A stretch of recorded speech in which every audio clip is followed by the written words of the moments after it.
And we are live. Welcome back to Ask Dr. Vincent after our series with me, Dr. Vincent, and my co-founder and dear friend, Christian.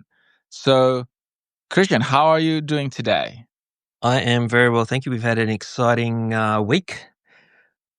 We did. We have been working on a lot of exciting things and things that actually are really fascinating in the way that it's a new venture that we've never been before, and still with the foundation of science, we will be coming up with exciting news, especially when it comes to one of our product lines. Yeah, sort of November time, I think. November time, just, we don't really do Black Friday here, but why not? We will take the opportunity to introduce something that will truly and thoroughly change your life. We'll aim for Black Friday. Well, we hope people like it. We hope people will like it. I hope people like it. But we have been really excited about it, and if you know me, I am not the person that you will tell a secret to, because if I get really excited, I can't stop talking about it. But for now, let's stop talking about it then.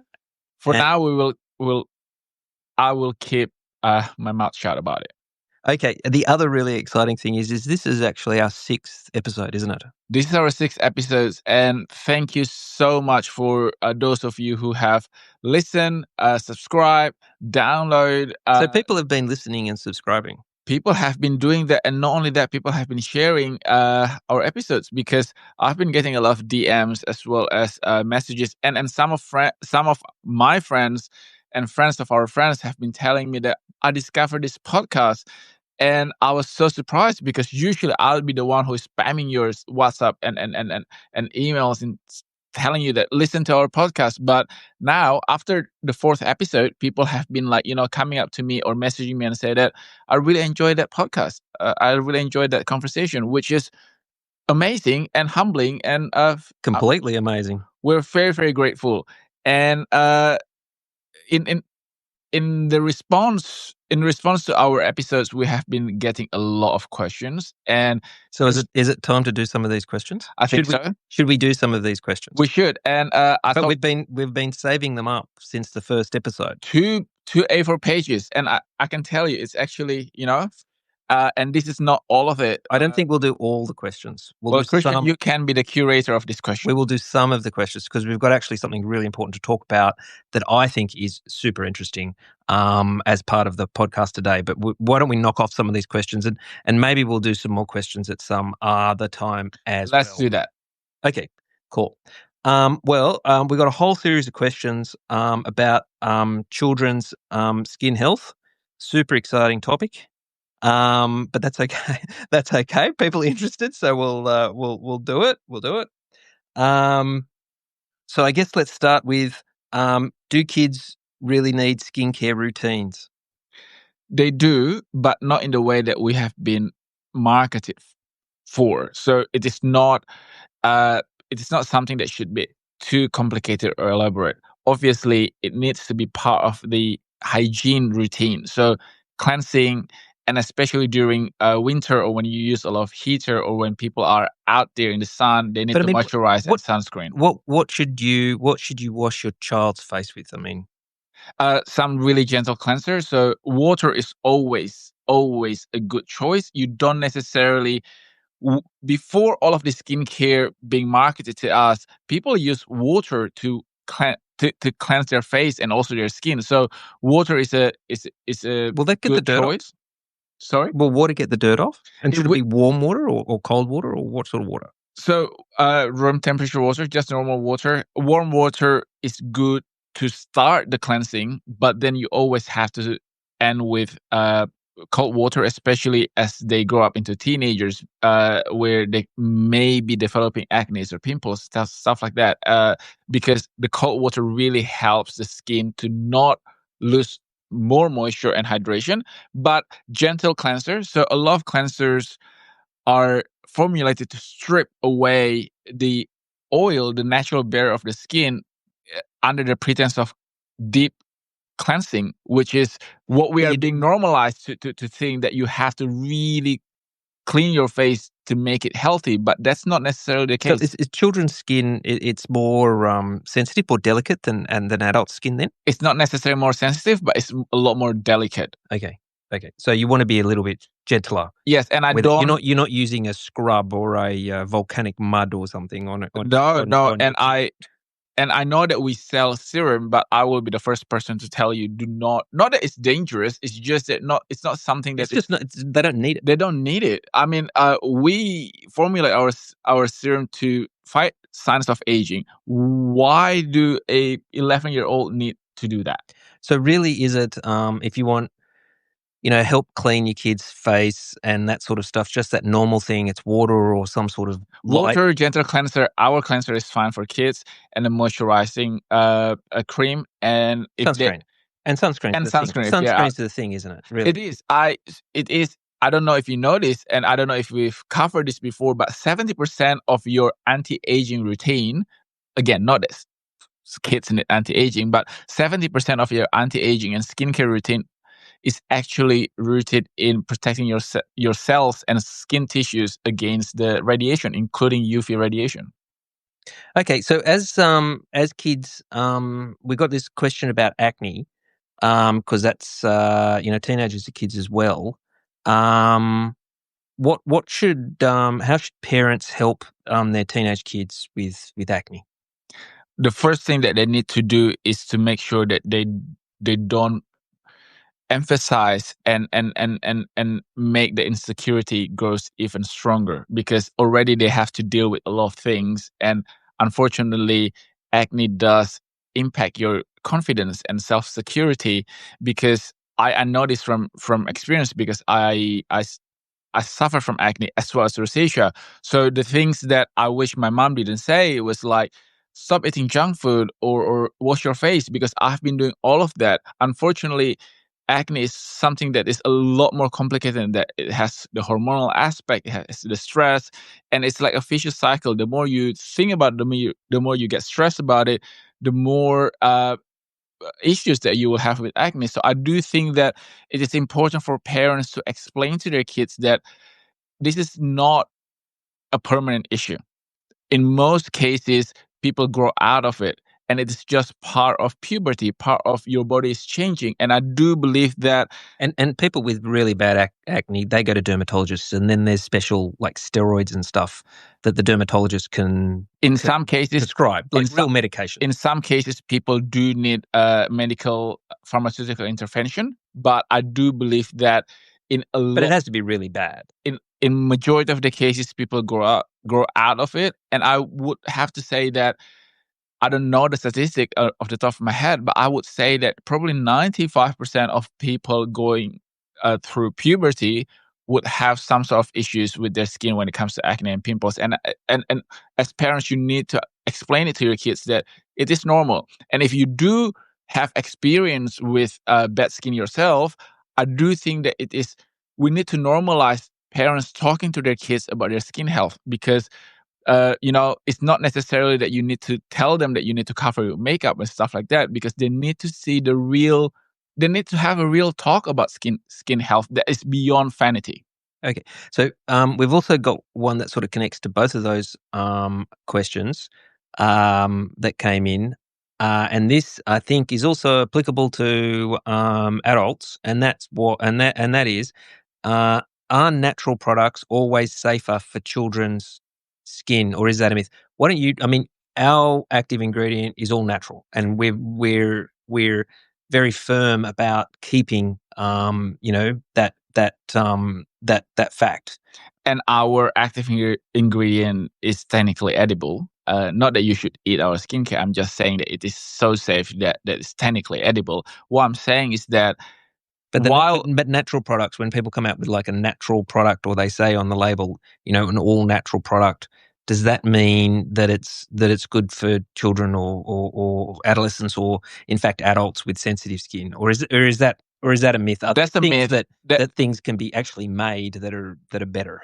That's a myth, and unfortunately, brands and marketing agency are demonizing the all natural or 100% natural claim as something that makes you think it is automatically safe. guess what? Poison ivy is all natural. Cyanide is all natural. However, they are not necessarily something that you would associate with being safe or healthy. And I do think that you need to you need to make sure that not only it's natural, but it's actually compatible with your body. So before our technology came along, all things are natural. When it comes to antioxidant extract, the issue is that majority of these extracts, even though they are quote unquote natural or naturally sourced, they are not biocompatible with our body. And as we know, if it's not compatible with our body, not only is useless, that's the best case scenario. The worst case scenario that is poisoning, literally poisoning your body. So, like, how do people? They see the labeling on the front of the label or whatever. It says, all natural, organic, all those sort of things. We've just had the discussion that actually that doesn't necessarily mean that it's kind of as a product fit for purpose or as good a product as maybe others are.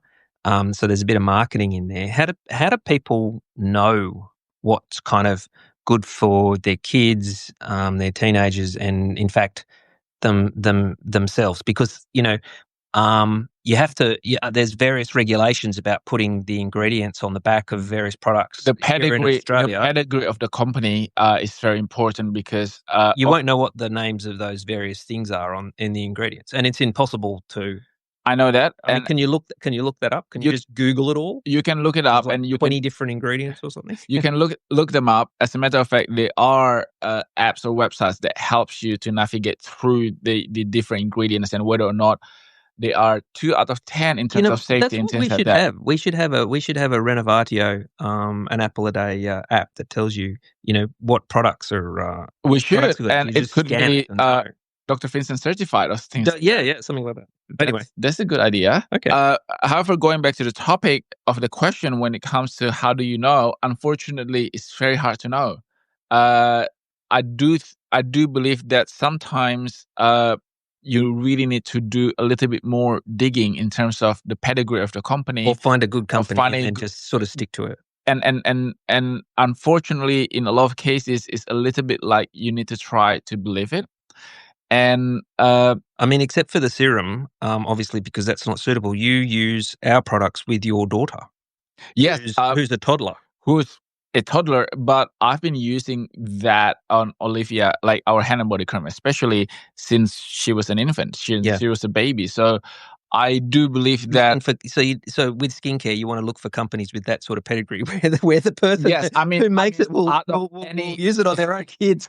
out of anyone that I would be concerned in terms of testing products on, that would be my daughter, right? Children.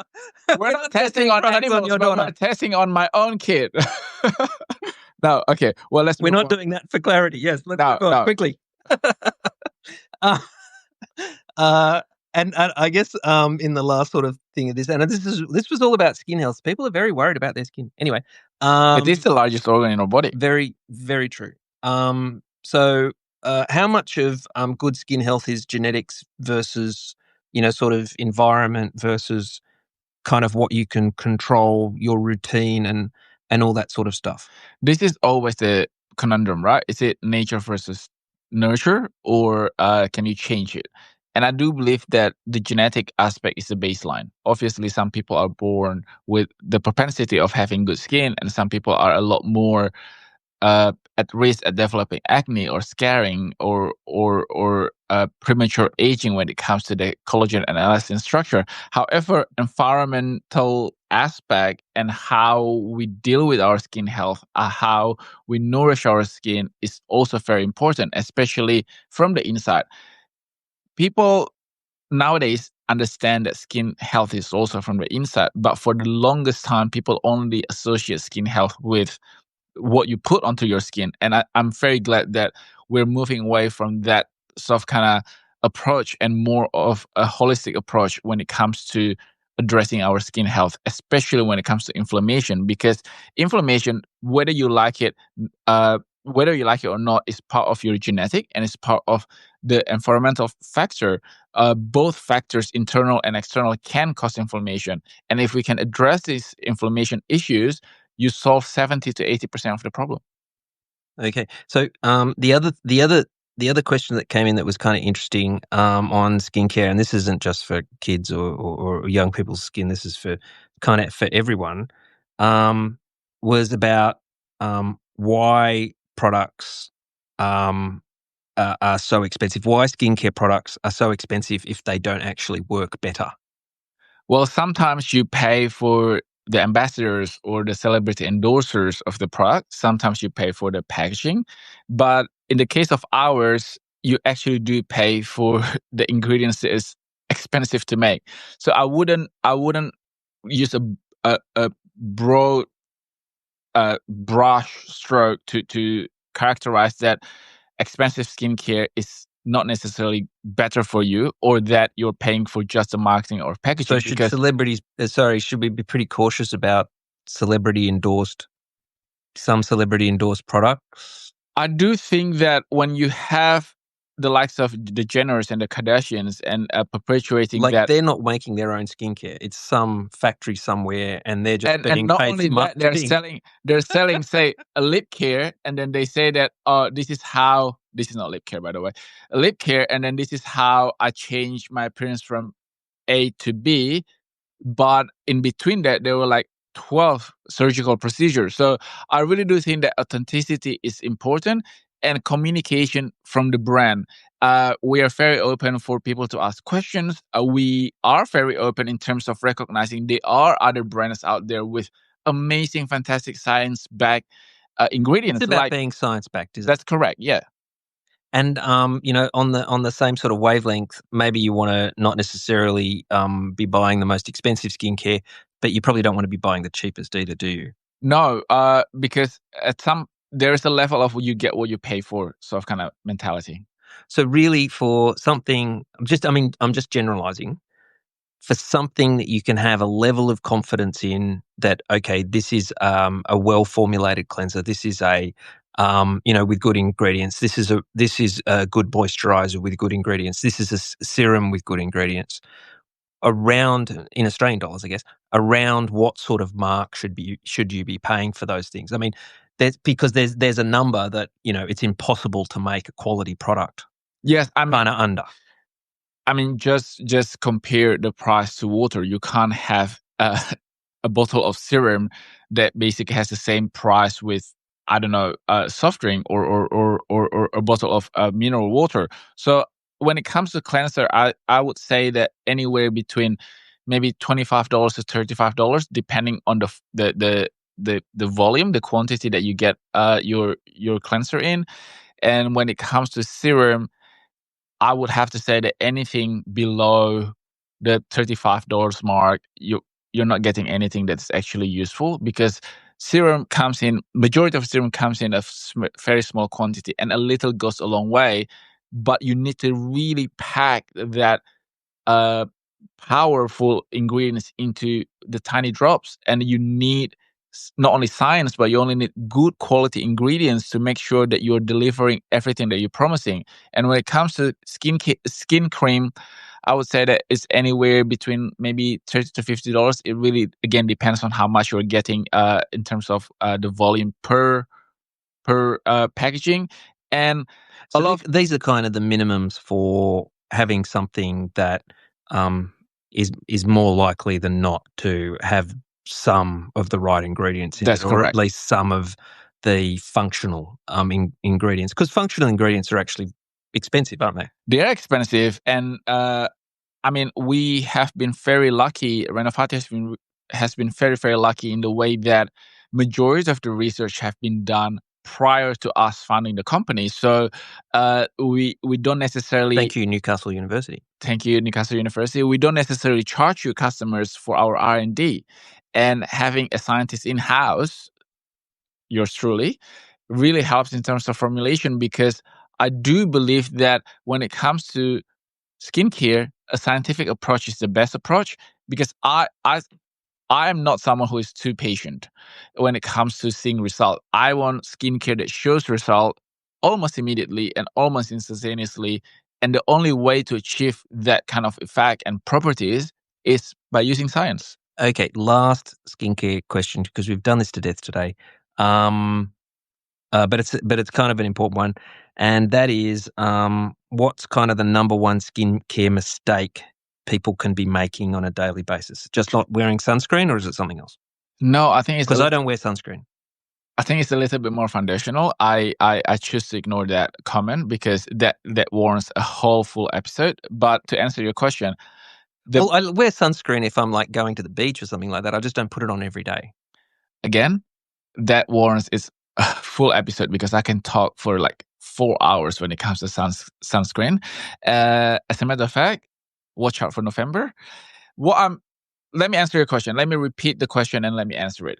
The biggest skincare misconception that is my pet peeves is that the more of skincare you use, the better result that you will get. More is not always better when it comes Are to you skincare. talking about steps Yes. and routines? People 5 spending steps. like an hour and a half in the bathroom doing their 12-step program or something? Yes, because our skin is a living being. It is a living organ. It needs to breathe. If you layer 12 products onto your skin, you're suffocating the skin.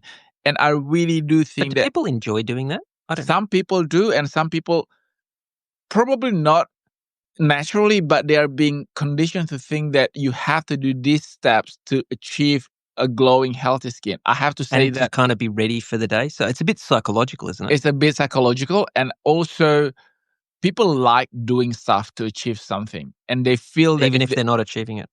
but they feel that if they're doing it, they are making uh, steps. They're taking steps into achieving the healthy, glowing skin that they want. Unfortunately, the industry is very good at making you think that you are not enough in the way that your skin is never good enough. I have to say that I regularly get a lot of compliments when it comes to my skin, and this is coming from someone who is suffering and still suffer from rosacea because rosacea has no cure. However, I only follow 3 steps: cleansing, treatment, and moisturizing.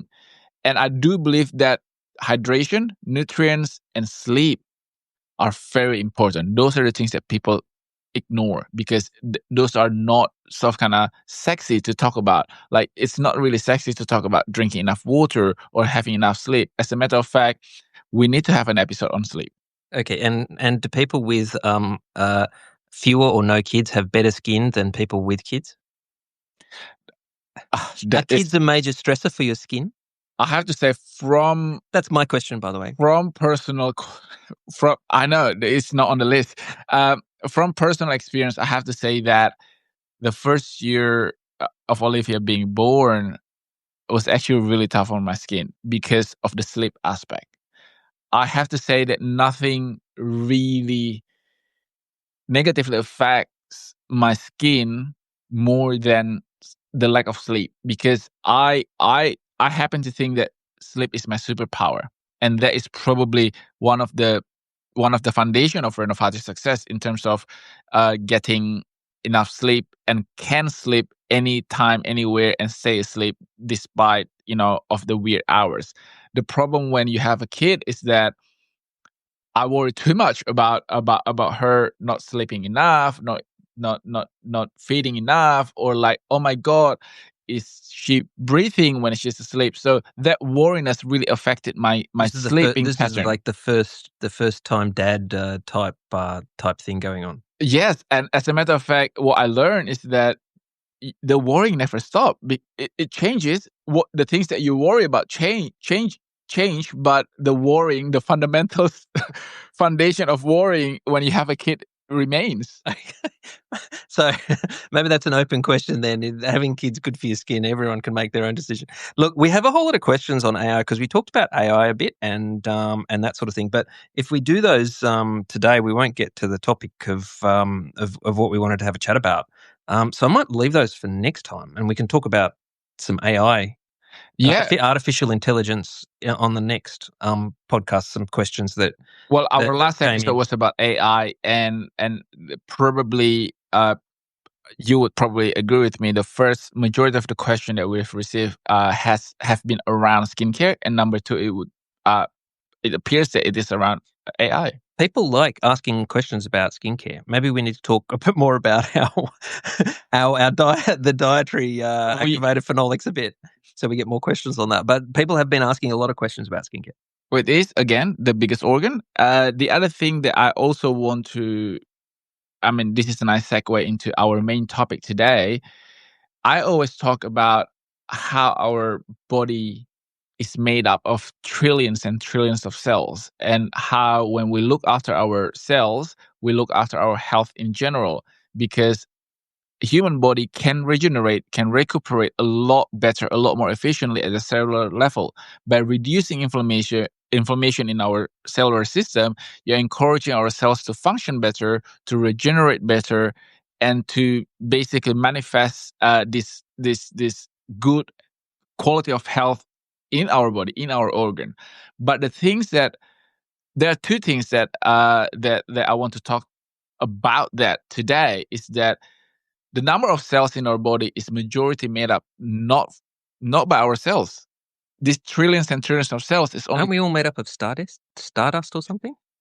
that is a very fascinating comment that you made today. So there was a theory that we are, as a living being, was a part of the long evolutionary pathway from millions and billions years ago, and essentially we're all made from stardust. That's correct. But today I want to talk about the microbiome that make up our cells, because No, I want to talk about the microbiome in our stomach, because sometimes I hear people talk about it as flora and fauna, or flora it's flora, flora. microflora. So is there like a Sherwood Forest situation going on in your stomach? Yes, as a matter of fact, There's like animals and plants and living being. being. So all of these fungi, bacteria, fungi. Well, yeah, fungus. Yeah. So we have fungus in our body, do we?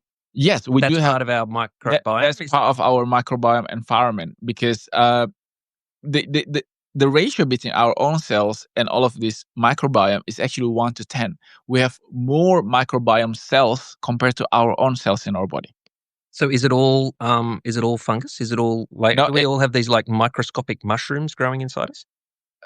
not growing, but as part of our microbiome. So the microbiome is the environment, within our cells, within our body, in which there is a correlation between our own cells and these microbiome cells that make up from fungus, bacteria, microscopic mushrooms. Basically, these are the things that we have symbiotic relationship with, whether it's mutualism or sometimes parasitic relationship. And what we are trying to do is to make sure that this microbiome is in check. So we kind of have parasites in there as part of our microbiome, and there's nothing to kind of worry about? That's correct, because say, for example, the bacteria that cause acne, P. acnes, it is not a bacteria that only present themselves in people with acne issue. It is in everyone's body. It is in everyone's skin. It only causes issues when there's an overgrowth, which means that it disrupts the balance and the environmental balance between our cells and these bacteria cells, and that can cause acne. The same thing, you said that you're interested in our gut microflora or gut microbiome. 70% of our immune system originate from our gut, and when there is a disruption in that environment when it comes to the microbiome, then it can cause issues. Things like indigestion, things like stomach ache, and not only that, our gut also affects our hormonal system and our mood, and that's why our gut has been dubbed as the second brain in our body. Yeah, because people have been talking about it as kind of the second brain. So what does that mean, that your gut and the health of your microbiome, and we'll come to what the health of your microbiome even means. I mean, how do you even measure that? Does that mean that your gut's making some decisions for you or influencing various things you're doing during the day? You asked that question quite skeptically, in the way that, does your gut make decision for your body? And the answer is yes, more often and more significantly than what you might think before, because uh, the hormone that cause you to feel hunger originates from your gut. So the decision that your brain makes in terms of whether or not you need to snack, you need to eat, originates from our gut. The the the happy hormone, the stress hormone, also are influenced by the mechanism in your gut. It connects your gut to your brain, and that's the reason why it's a it can be a vicious cycle when it comes to whether you are stress eating or when people have uh, anorexia tendency or eating disorder, because your gut influences the decision that your brain is making. So it's broader than just being hungry or whatever. It's impacting other hormones, which is making you make decisions or want to do things or something like that your brain is interpreting. Is that what you're saying? That is exactly what I'm saying. And if you want to take it in the more extreme way, obviously this is science fiction, but if you want to take it in the more extreme way, for example, like the cordyceps mushroom that takes over, the zombie like. We're now talking about The Last of Us. The Last of Us, that's correct. So I know that it's extreme and that is something that is very unlikely to happen, but this gives you the analogy and explanation that this microbiome, this microflora in our gut and in our body can literally alter the decisions that you make. Okay, so how do you know then if your flora in your gut and that sort of stuff is healthy? How do you know that? Well, there are a number of ways. You stop making silly decisions? Well, there's a reason why they call it gut feeling, right? Like even without without knowing it scientifically, our ancestors culturally, you said gut feeling, or I mean, excuse me, you feel that you have butterflies in your tummy.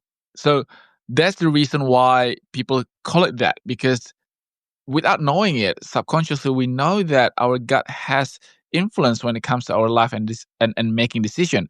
So if your gut, well, I didn't really know that until today, until you told me. But yes, really, no, I didn't. But you do know that. I know when I feel hungry, but I didn't know it did the other things. But you do know the term or the expression gut. Oh yeah, right? No, absolutely.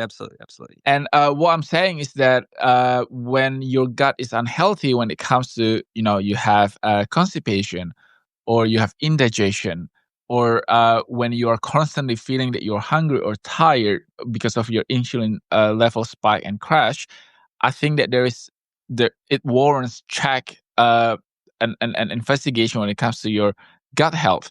There are more invasive way of checking whether or not your gut is working properly, endoscopy, colonoscopy, but I would have to say Do that they measure the flora and stuff in there? they can take samples. Something you can do? They can take samples, and is that something we should do, or you don't need to? I do think that there are steps before that. Okay. So you need to make sure that when you have persistent indigestion issue, or when you have persistent irregularity, so constipation, or if you have persistent diarrhea, that warrants further check. And so sort of what's coming out is a major indicator of the health of your gut flora. Or what's not coming out. Or what's not coming out is that's basically what you're saying. That's correct. And we should make sure that we don't normalize constipation or diarrhea as something that you should ignore, because obviously that is a major indication of your health when it comes to what your body is flushing out, right? Yeah. So okay. So people that are worried about it or whatever obviously need to talk to their GP. But in terms of some of the things that people talk about to do with your gut, the prebiotic and probiotic, and there might even be another one. Is there postbiotic? Is there any more? Well, so far we only talk about prebiotic, probiotic, and postbiotic, and I'll get to that. But before I get to that, I also want to talk about antibiotic.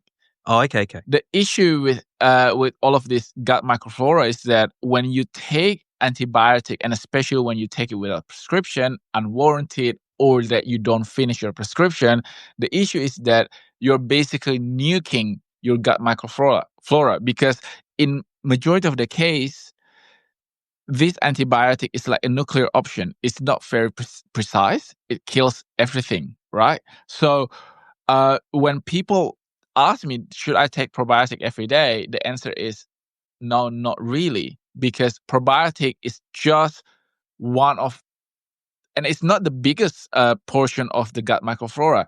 Prebiotic is probably much more important. So the difference between pre and probiotic is that prebiotic is like the soil and the food where probiotic grows.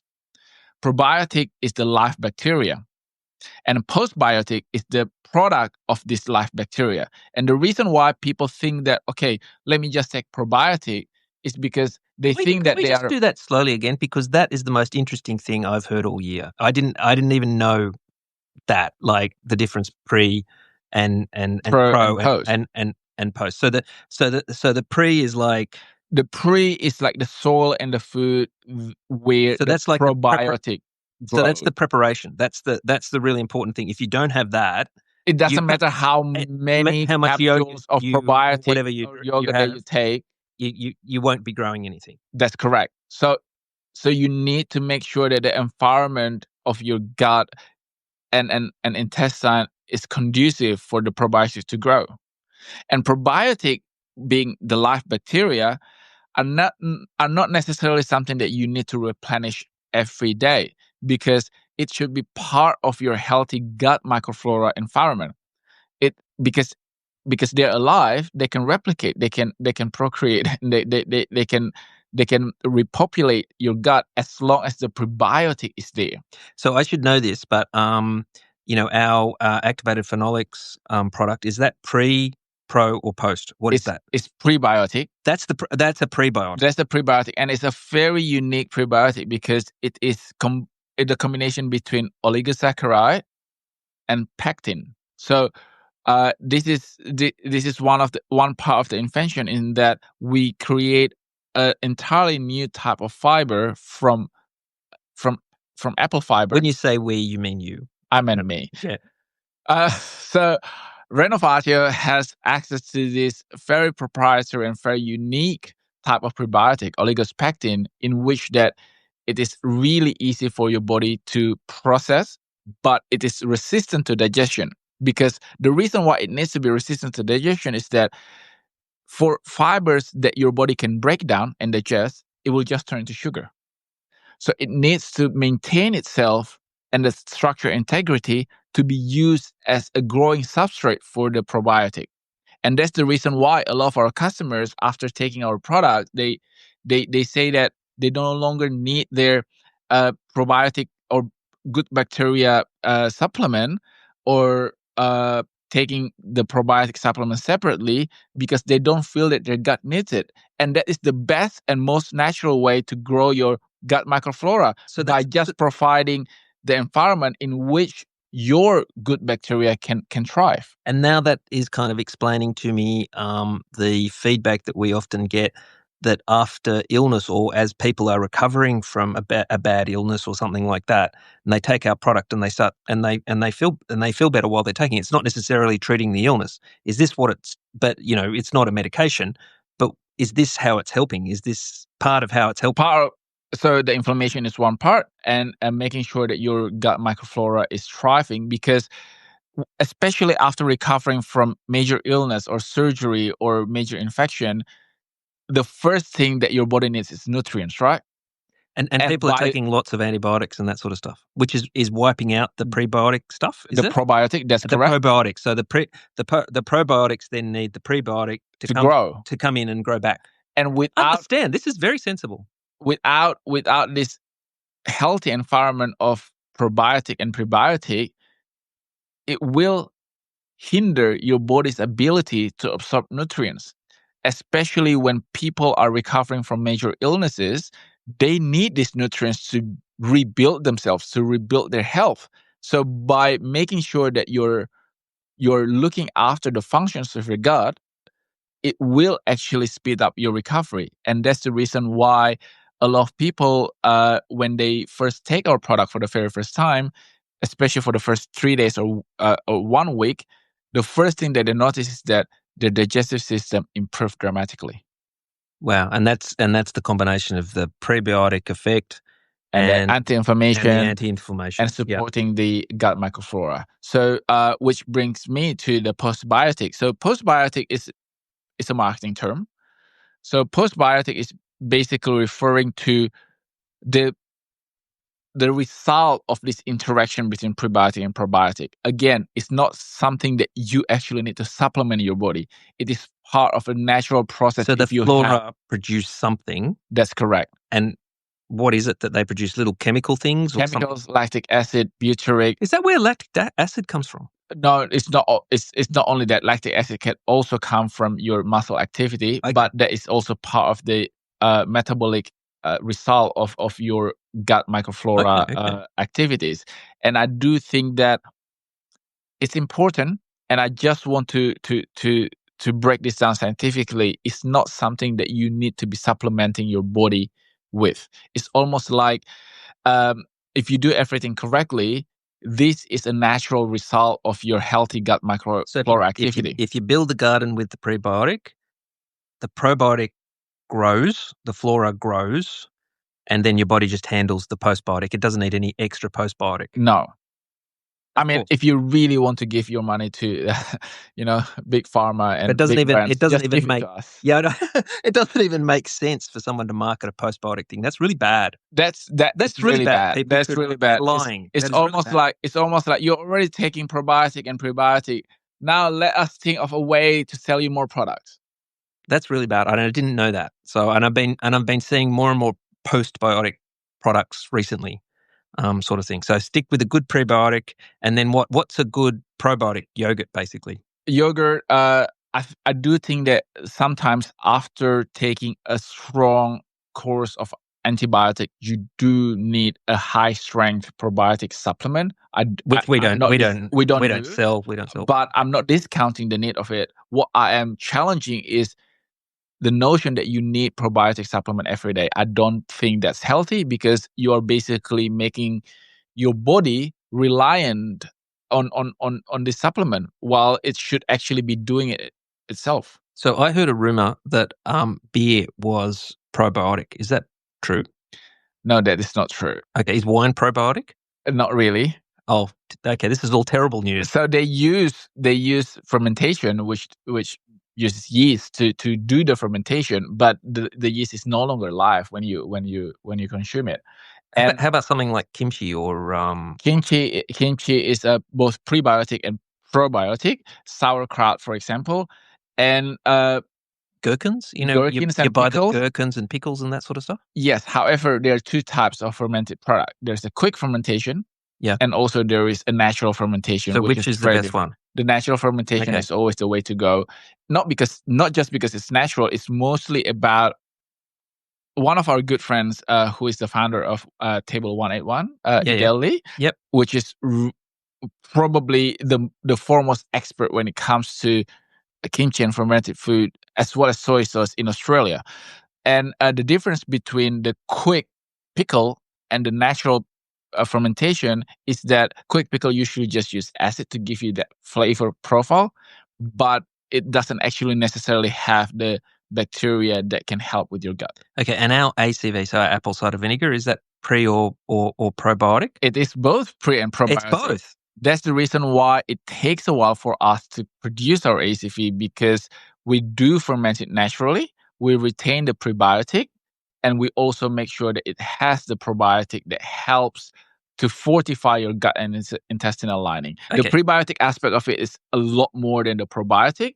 The probiotic just happened to be there because we use a natural fermentation instead of the quick fermentation. Look, I could continue asking you questions about this for ages, and I really I hope someone asks some questions about this particular topic, because I'd really like to revisit it in a future podcast. But I think we're reaching our time limit. That's okay. I artificially set at about 45 minutes. We can always pick this conversation up, because this is the thing about our human body. It's not something that you can understand in a quick 40-minute episode. It is something that even for me is still evolving because new studies and new research come out every single day.